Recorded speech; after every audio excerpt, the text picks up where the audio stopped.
అందరికీ నమస్కారం. ఈ మధ్యన 7వ తేదీ రాత్రి జరిగిన విషయం అందరికీ తెలిసిందే. నిన్న నాకు చెయ్యి నొప్పుండి మద్రాసుకు వెళ్ళాను. ఎంజిఎం హాస్పిటల్కి వెళ్ళాను. మా డాక్టర్ గారికి చూపించుకున్నాను. మెడిసిన్స్ రాసిచ్చారు, తెచ్చుకున్నాను. ఈ లోపల ఇక్కడ కొంతమంది భజన పరులు ప్రసన్న కుమార్ రెడ్డి కనపడడం లేదు, భయంతో దాక్కున్నాడు, ఇవన్నీ ఏదో వాగుతున్నారంట. ఇది నల్లపురెడ్డి శ్రీనివాసరెడ్డి గారి బ్లడ్. ఇది భయపడేది మాలో లేనే లేదు, మా కుటుంబంలో లేనే లేదు. ఎంత దూరమైనా పోతాం, ఎంత ఫైట్ అయినా చేస్తాము. మాకు ఆ బుద్ధులు లేవు. దాంకోవాలా, బెయిల్ వచ్చేదాకా అక్కడ ఉండాలా, ఇక్కడ ఉండాలా, ఎవరికి కనబడకూడదు అనేది నా మనసులోనే లేదు. నిన్న అనుకొని నొప్పి ఎక్కువగా ఉంటే మెడ్రాసు పోయి చూపించుకొని ఈరోజు మార్నింగ్ బయలుదేరి వచ్చాను. ఎందుకంటే నిన్న సాయంత్రం 4 అయిపోయింది చెన్నైకి పోయి చూపించుకొని వచ్చాను. అదంతా హాస్యాస్పదం. ఆయన కనపడడం లేదు, ఏడవపోతాను నేను.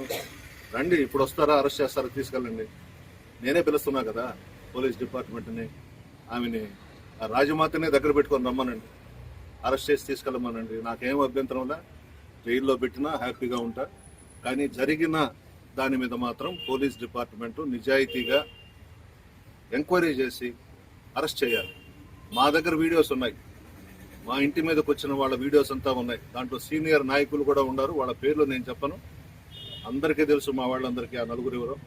ఇది మంచి సాంప్రదాయం కాదు, ఎవరికి కూడా జరగకూడదు ఈ విధంగా. అందులో నెల్లూరు జిల్లాలో చాలా మంచి జిల్లా మంది. ఒకరు ఎలక్షన్స్లో తిట్టుకుంటాం, మరలా స్నేహపూర్వకంగానే ఎక్కడ కనబడ్డా మాట్లాడుకుంటాం. ఆ విధంగా ఉండాలి. కానీ ఏదో ఒక పదవి వచ్చిందని చెప్పి విచ్చల విడిగా చేయడము.